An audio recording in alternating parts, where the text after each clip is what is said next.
ಕಲ್ಲಡ್ಕ ಪ್ರಭಾಕರ್ ಭಟ್ರು ಕೋರ್ಟ್ ಮುಂದೆ ಹೋಗಿ ನನಗೆ ವಯಸ್ಸಾಗಿದೆ, ನನಗೆ ಹಾರ್ಟ್ ಆಪರೇಷನ್ ಆಗಿದೆ, ನನಗೆ ಜಾಮೀನು ಕೊಡಿ ಅಂತ ಕೇಳ್ತಾರೆ. ವೇದಿಕೆಯ ಮೇಲೆ ನಿಂತು ಅನ್ಯ ಸಮುದಾಯದ ಹೆಣ್ಣು ಮಕ್ಕಳನ್ನ ಹೀನಾಮಾನವಾಗಿ ಮಾತಾಡ್ತಾರೆ. ವೇದಿಕೆಯ ಮೇಲೆ ಮಾತನಾಡಬೇಕಾದ್ರೆ ವಯಸ್ಸಾಗಿದೆ ಅಂತ ತಿಳಿಲಿಲ್ವಾ? ಹಾರ್ಟ್ ಆಪರೇಷನ್ ಆಗಿದೆ ಅಂತ ತಿಳಿಲಿಲ್ವಾ? ವೇದಿಕೆಯ ಮೇಲೆ ಮಾತನಾಡಿ ಇವತ್ತು ಕೋರ್ಟ್ ಮುಂದೆ ಬಂದು ನನಗೆ ವಯಸ್ಸಾಗಿದೆ, ಹಾರ್ಟ್ ಆಪರೇಷನ್ ಆಗಿದೆ, ನನಗೆ ಜಾಮೀನು ಕೊಡಿ ಅಂತ ಕೇಳ್ತಾರೆ. ಹೈಕೋರ್ಟ್ಗೆ ಹೋಗಿ FIR ರದ್ದು ಮಾಡಿ ಅಂತ ಕೇಳ್ತಾರೆ. ಇದು ಭಾರತ ದೇಶದಲ್ಲಿ 20% ಇರುವಂತಹ ಅನ್ಯ ಧರ್ಮದವರು ಸಹ ಭಾರತದಲ್ಲಿ ವಾಸ ಮಾಡ್ತಾ ಇದ್ದಾರೆ. ಅವರನ್ನ ಭಾರತವನ್ನ ಬಿಟ್ಟು ಕಳಿಸ್ಲಿಕ್ಕೆ ಆಗುತ್ತಾ ಅಥವಾ ಅವರನ್ನು ಪ್ರತ್ಯೇಕವಾಗಿ ಇಡ್ಲಿಕ್ಕೆ ಆಗುತ್ತಾ? ಹಿಂದೂ ಧರ್ಮದ ರಕ್ಷಣೆ, ಹಿಂದೂ ಧರ್ಮದ ಐಕ್ಯತೆಗೆ ಹುಟ್ಟಿಕೊಂಡಂತಹ ಸಂಘಟನೆಗಳು ಹಿಂದೂ ಧರ್ಮವನ್ನ ಬೆಳೆಸುವಂತಹ ಕೆಲಸ ಮಾಡ್ತಾ ಇದ್ದಾರ.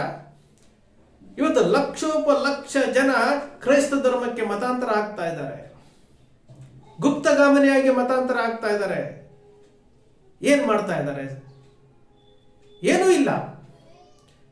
ಅನ್ಯ ಧರ್ಮದವರನ್ನ ಟೀಕೆ ಮಾಡ್ತಾ, ಅನ್ಯ ಧರ್ಮದವರನ್ನ ಟೀಕೆ ಮಾಡೋದೇ ಒಂದು ಗುರಿಯಾಗಿಸ್ಕೊಂಡು ಅನ್ಯ ಧರ್ಮದವರನ್ನ ಟೀಕೆ ಮಾಡಿದ್ರೆ ಮಾತ್ರ ನಾವು ಹಿಂದೂ ಧರ್ಮದ ರಕ್ಷಣೆ ಮಾಡ್ತಾ ಇದೀವಿ, ನಾವು ಹಿಂದೂ ಧರ್ಮದ ಸಂಘಟನೆ ಮಾಡ್ತಾ ಇದೀವಿ ಅಂತ ತಿಳ್ಕೊಳ್ಳೋದ? ಏನಾಗಿದೆ? ಬಡ ವಿದ್ಯಾರ್ಥಿಗಳಿಗೆ, ಹಿಂದೂ ವಿದ್ಯಾರ್ಥಿಗಳಿಗೆ ಕಡಿಮೆ ದರದಲ್ಲಿ ಶಿಕ್ಷಣ ಕೊಡ್ತಾ ಇದ್ದಾರಾ? ಉಚಿತವಾಗಿ ಶಿಕ್ಷಣ ಸಂಸ್ಥೆಗಳು ನಡೆಸ್ತಾ ಇದ್ದಾರಾ? ಇಲ್ಲ. ವ್ಯಾಪಾರೀಕರಣ ಆಗಿದೆ. ಕಷ್ಟದಲ್ಲಿರುವಂತಹ ಹಿಂದೂಗಳನ್ನ ಮಾತಾಡಿಸ್ತಾ ಇದ್ದಾರಾ? ಮಾತಾಡಿಸ್ತಾ ಇಲ್ಲ. ಅವರ ಜೊತೆಗೆ ನಾವಿದ್ದೀವಿ ಅಂತ ಹೇಳ್ತಾ ಇದ್ದಾರಾ? ಹೇಳ್ತಾ ಇಲ್ಲ.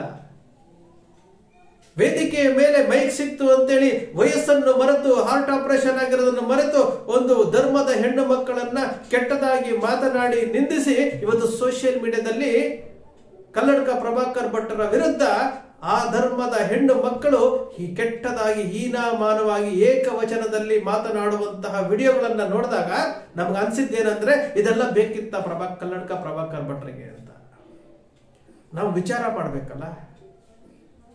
ಅನ್ಯ ಧರ್ಮದ ಹೆಣ್ಣು ಮಕ್ಕಳ ಬಗ್ಗೆ ಮಾತನಾಡುವಂತಹ ಕಲ್ಲಡ್ಕ ಪ್ರಭಾಕರ್ ಭಟ್ರಿಗೆ ನಾ ಹಿಂದೆ ವಿಡಿಯೋದಲ್ಲಿ ನಾನು ಹೇಳಿದ್ದೆ, ಇವತ್ತು ನಾನು ಹೇಳ್ತೇನೆ. ತನ್ನದೇ ಕ್ಷೇತ್ರ, ತನ್ನದೇ ಭಾಗದಲ್ಲಿ ವೇದವಲ್ಲಿ ಎಂಬ ಟೀಚರನ್ನ ಅವರ ಗಂಡ ಹೇಳ್ತಾರೆ. ಟೀಚರನ್ನ ಅವರನ್ನ ಕಾಡಿ ಕಾಡಿ ಕಾಡಿ ಅವರನ್ನ ಪೆಟ್ರೋಲ್ ಹಾಕಿ ಸುಟ್ಟಾಕಿರುವಂತಹ ಘಟನೆಗಳು ಬಂದಾಗ ಮಾತನಾಡೋದಿಲ್ಲ. ಪದ್ಮಲತಾ ಅನ್ನ ಹೆಣ್ಣು ಮಗಳನ್ನ 3 ತಿಂಗಳ ಗಟ್ಟಲೆ ಅವಳನ್ನ ನಾಪತ್ತೆ ಮಾಡಿ ಕೊನೆಗೆ ಅತ್ಯಾಚಾರ ಮಾಡಿ ತಗೊಬಂದು ಬಿಸಾಕ್ತಾರೆ. ಅದರ ಬಗ್ಗೆ ಮಾತನಾಡೋದಿಲ್ಲ. ಆನೆಯ ಮಾಹುತ ನಾರಾಯಣ ಮತ್ತು ಅವಳ ತಂಗಿ ಯಮುನರನ್ನ ಕಲ್ಲಿನಿಂದ ಜಜ್ಜಿ ಕೊಂದು ಬಿಸಾಕ್ತಾರೆ. ಅದರ ಬಗ್ಗೆ ಮಾತನಾಡೋದಿಲ್ಲ. ಸೌಜನ್ಯ ಎಂಬ ಹೆಣ್ಣು ಮಗಳು ಶಾಲೆಗೆ ಹೋಗಿ ಬರಬೇಕಾದ್ರೆ ಅಲ್ಲಿನ ಅವಳನ್ನು ಅಪಹರಿಸಿ ಅತ್ಯಾಚಾರ ಮಾಡಿ ಜನನಾಂಗದಲ್ಲಿ ಮಣ್ಣನ್ನು ತುಂಬಿ ಕೊಲೆ ಮಾಡಿ ಬಿಸಾಕಿ ಹೋಗ್ತಾರೆ. ಅದರ ಬಗ್ಗೆ 12 ವರ್ಷದಿಂದ ಹೋರಾಟ ನಡೀತಾ ಇದೆ. ಅದರ ಬಗ್ಗೆ ಮಾತನಾಡೋದಿಲ್ಲ. ತೀರಾ ಇತ್ತೀಚೆಗೆ ಬೆಳ್ತಂಗಡಿಯ ಶಾಲೆಯಲ್ಲಿ ಒಂದು ಹೆಣ್ಣು ಮಗಳನ್ನ ಗರ್ಭಿಣಿ ಮಾಡ್ತಾರೆ. ಅದನ್ನ ಕೇಸ್ ಹಾಕುವಂತ ಪರಿಸ್ಥಿತಿಗೆ ಬಂದಿದೆ. ಅದರ ಬಗ್ಗೆ ಕಲ್ಲಡ್ಕ ಪ್ರಭಾಕರ್ ಭಟ್ರು ಮಾತಾಡೋದಿಲ್ಲ. ಇವೆಲ್ಲವೂ ಸಹ ಮಾತನಾಡಬೇಕಾದಂತ ವಿಚಾರಗಳನ್ನ ಮಾತನಾಡೋದಿಲ್ಲ. ಅನ್ಯ ಧರ್ಮದ ಮಹಿಳೆಯರ ಬಗ್ಗೆ ಮಾತನಾಡಿ ಅವರ ಕೈನಲ್ಲಿ ಹೀನಾಮಾನವಾಗಿ ವಿಡಿಯೋಗಳನ್ನ ಮಾಡಿಸ್ಕೊಡುವಂಥದ್ದು ಬೇಕಿತ್ತ?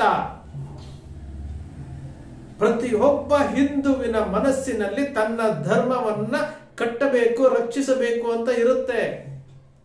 ಸಂಘಟನೆಯ ಜವಾಬ್ದಾರಿಯನ್ನು ಹೊತ್ತಿರುವಂತವರು ಮಾತನಾಡಬೇಕಾದ್ರೆ ನಾವು ಏನ್ ಮಾತನಾಡ್ತಾ ಇದ್ದೀವಿ ಅನ್ನೋದ್ರ ಬಗ್ಗೆ ಮಾತನಾಡಬೇಕು. ನನಗೆ ವಯಸ್ಸಾಗಿದೆ, ನನಗೆ ಜಾಮೀನು ಕೊಡಿ ಅಂತೇಳಿ ಕೋರ್ಟ್ ಮುಂದೆ ಹೋಗಿ ಅರ್ಜಿ ಸಲ್ಲಿಸುವಂತವರು ಮಾತನಾಡಿದ್ದು ಸರಿ ಅಂತೇಳಿ ಸಮರ್ಥನೆ ಮಾಡ್ಕೊಂಡು ಆ ಬಂಧನಕ್ಕೆ ಒಳಪಟ್ಟು ಕೋರ್ಟ್ನಲ್ಲಿ ಹೋಗಿ ವಾದ ಮಾಡಬೇಕಾಗಿತ್ತು. ಅಲ್ಲಿಗೆ ತಾನು ಮಾಡಿದ್ದು ತಪ್ಪು ಅಂತ ಗೊತ್ತಾದ ಮೇಲೆ ಬಹಿರಂಗವಾಗಿ ಕ್ಷಮೆ ಕೇಳ್ಬೋದಲ್ಲ, ತಪ್ಪೇನಿಲ್ವಲ್ಲ. ಅನ್ಯ ಧರ್ಮದವರನ್ನ ಟೀಕೆ ಮಾಡಿ ಮಾಡಿ ಮಾಡಿ ಅದಕ್ಕೆ ಪ್ರಚೋದನೆಗೆ ಒಳಪಟ್ಟು ಈ ಪುನೀತ್ ಕೆರೆಹಳ್ಳಿ ಎಂಬ ಯುವಕರು ಬಲಿಯಾಗಿ ತಮ್ಮ ಜೀವನಗಳನ್ನ ಹಾಳು ಮಾಡ್ಕೊಳ್ತಾ ಇದ್ದಾರೆ. ಟಿ ನರಸೀಪುರದ ವೇಣುಗೋಪಾಲ್ ಇರ್ಬೋದು, ಹರ್ಷ ಇರ್ಬೋದು, ಪ್ರವೀಣ್ ಇರ್ಬೋದು, ಇಂತಹ ನೂರಾರು ಜನ ಯುವಕರು ಪ್ರಚೋದನೆಗೆ ಒಳಪಟ್ಟು ತಮ್ಮ ಜೀವನಗಳನ್ನು ಹಾಳು ಮಾಡ್ಕೊಳ್ತಾ ಇದ್ದಾರೆ. ಇವೆಲ್ಲವೂ ನಮ್ಮ ಕಣ್ಣು ಮುಂದೆ ನಡೀತಾ ಇರುವಂತದ್ದು. ಹಿಂದೂ ಧರ್ಮ ಅಂತಂದ್ರೆ ಅದೊಂಥರ ಇಡೀ ವಿಶ್ವದಲ್ಲಿಯೇ ಒಂದು ಶ್ರೇಷ್ಠವಾದಂತಹ ಆಚರಣೆಗಳನ್ನ ಹೊಂದಿರುವಂತಹ ಹಿಂದೂ ಧರ್ಮ ಇವತ್ತು ಪಾಶ್ಚಿಮಾತ್ಯ ಸಂಸ್ಕೃತಿಯನ್ನ ಅಳವಡಿಸಿಕೊಂಡು ಹಿಂದೂ ಧರ್ಮದ ವಿನಾಶಕ್ಕೆ ಹಿಂದೂಗಳೇ ಕಾರಣ ಆಗ್ತಾ ಇದ್ದಾರೆ. ಅದರ ಬಗ್ಗೆ ಯಾರು ಗಮನ ಹರಿಸೋದಿಲ್ಲ. ಇದರ ಬಗ್ಗೆ ಎಲ್ಲ ಹೇಳುವಂತದ್ದು ಬಹಳಷ್ಟು ವಿಚಾರಗಳಿದೆ. ಕಲ್ಲಡ್ಕ ಪ್ರಭಾಕರ್ ಭಟ್ರಂತವರು ಹಿಂದೂ ಧರ್ಮವನ್ನ ರಕ್ಷಣೆ ಮಾಡ್ತೀವಿ, ಹಿಂದೂ ಧರ್ಮವನ್ನ ಕಟ್ಟುತ್ತೀವಿ ಅಂತ ಮನಸ್ಸು ಮಾಡಿ ಇದುವರೆಗೂ ಅವರ ವಯಸ್ಸಿನಿಂದ ಹಿಡಿದು ಇವತ್ತಿನವರೆಗೂ ಅವರೇನಾದ್ರೂ ತೊಡಗಿಸ್ಕೊಂಡಿದ್ರೆ ಹಿಂದೂ ಹೆಣ್ಣು ಮಕ್ಕಳಿಗೆ ಉಚಿತವಾಗಿ ಶಿಕ್ಷಣ ಕೊಡ್ತಿದ್ರು, ಕಡಿಮೆ ದರದಲ್ಲಿ ಶಿಕ್ಷಣ ಕೊಡ್ತಿದ್ರು, ಹಿಂದೂ ಧರ್ಮದ ಆಚರಣೆಗಳ ಬಗ್ಗೆ ಹೇಳ್ತಿದ್ರು, ಸಂಸ್ಕೃತಿಯನ್ನು ದಾರಿ ತಪ್ಪಿಸ್ತಾ ಇರೋದ್ರ ಬಗ್ಗೆ ಹೇಳ್ತಿದ್ರು.